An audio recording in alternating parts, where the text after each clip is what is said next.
Hi, I'm Danny and these are my Diecast Disasters. In this video I'm going to be restoring and customizing a Hot Wheels 1937 Ford Woody. Hot Wheels have produced these from 2006 and are still producing them, and this white version here was from 2010 from the Hot Wheels Hot Rod series, and I'm going to be customizing this for one of my mates in town via. So we're taking a closer look at it off of the turntable. It's all there, there's nothing broken or anything, but it's fairly grubby around the front there. Paint's a little bit chipped. It's got that cool wooden body there that we're going to be able to detail. Nice metal base. It's one of those cars with two metal parts. It's always cool. Those wheels are really worn out. We're going to be replacing those. So I'll crack on and take the car apart. There's only one rivet holding it together, so I'll drill that out.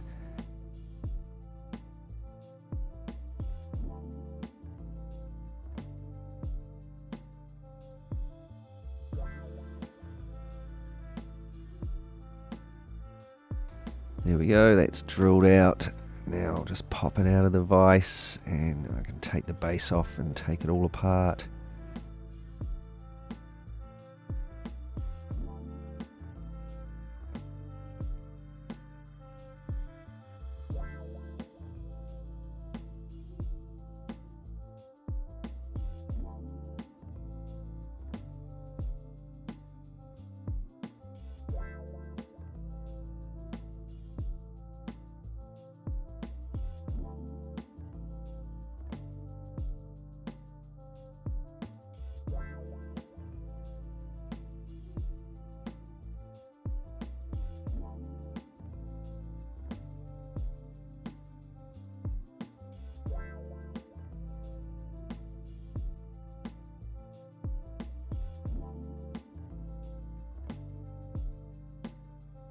Okay, so now that's all apart, I can start cleaning up the parts. I'll start by stripping the paint off of the body casting here, just using some paint stripper.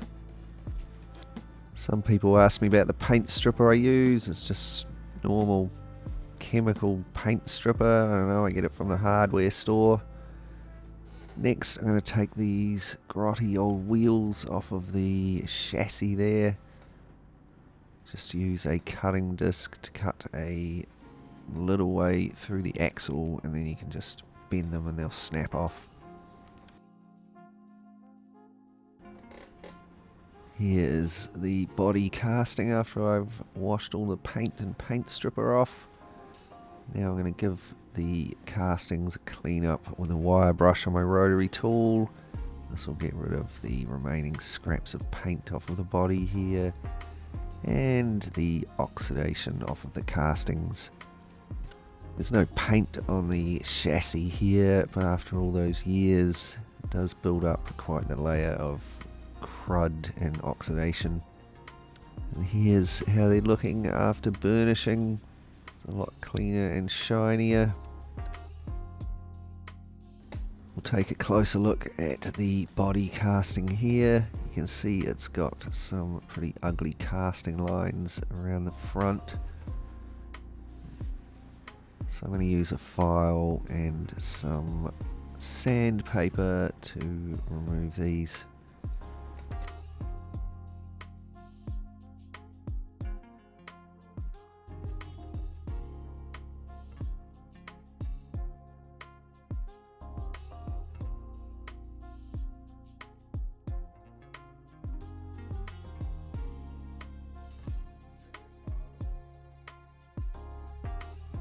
There we go, you can see that wheel well's looking a lot smoother, so I'll just keep going until all of the casting lines have been tidied up.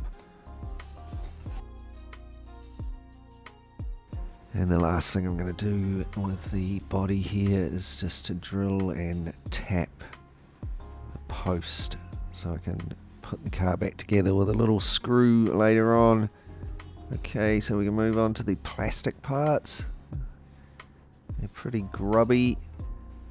Probably been for a swim in a mud puddle at some point.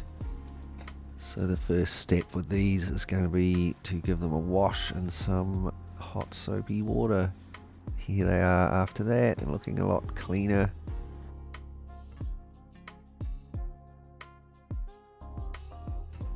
So taking a look at the wooden section here, it's got some nice details, but you'll notice that the framing is totally smooth.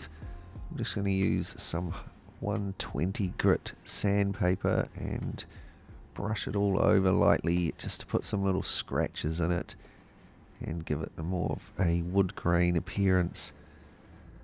So then I hit it with some Israeli sand primer, and then a couple of different tones of wood and sand coloured paint was sprayed on. And then to bring out the grain, I'm using a brown ink as a wash. Using the Vallejo Game ink here. I've thinned it down just a little bit. And then I can brush it over like a wash. It'll go into all the low sections and make them darker. And then I repeated this process over the panels just to make them a little bit darker than the frame.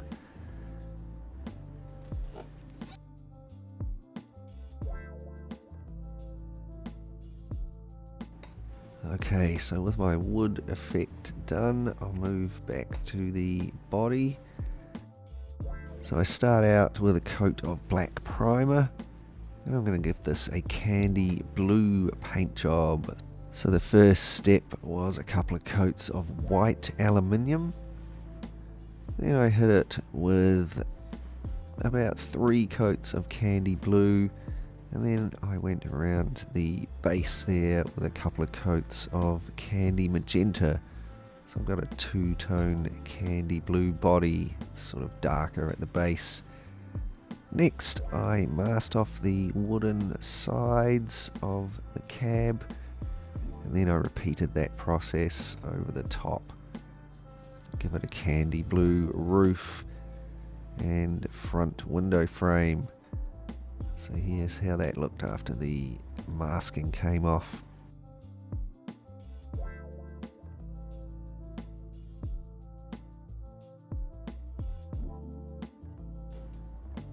Okay, for the interior, I just gave this a leathery brown paint job. I've detailed the dash and the steering wheel in black. It's going to be pretty hard to see through that bluey windscreen anyway. Speaking of which, I just gave the windscreen a quick polish with some plastic polish. Wasn't really in bad condition at all. Just a bit grubby mainly. And so that brings us to the last parts, which were these grotty old wheels. These were probably the grottiest bit on the car actually. So I'm going to be replacing them with, oops, come back. I'm going to be replacing them with these aftermarket ones.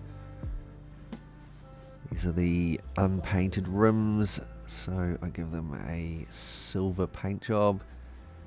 And for those of you who actually did want to see my rim painting jig, it's just an old piece of polystyrene with 4 skewers stuck in it.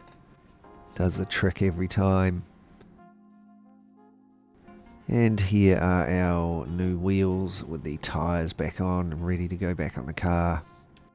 Right, so that's all the hard work out of the way, and here are all the parts of our Hot Wheels 1937 Ford Woody, refurbished, repainted and ready to go back together.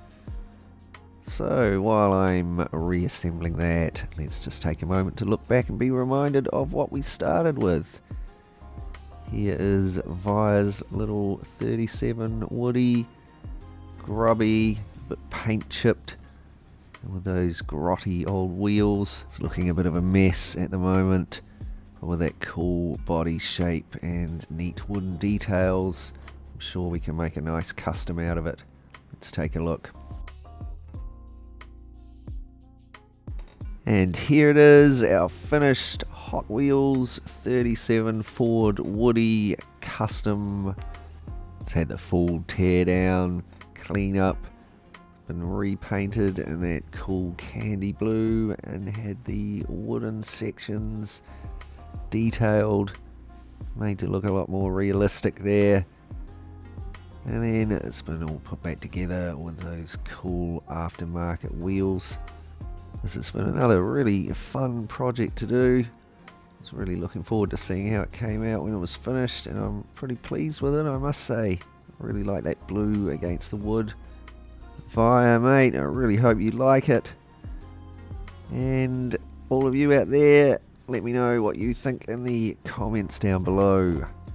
As always, a massive shout out to my awesome Patreon supporters who help to support the channel through Patreon.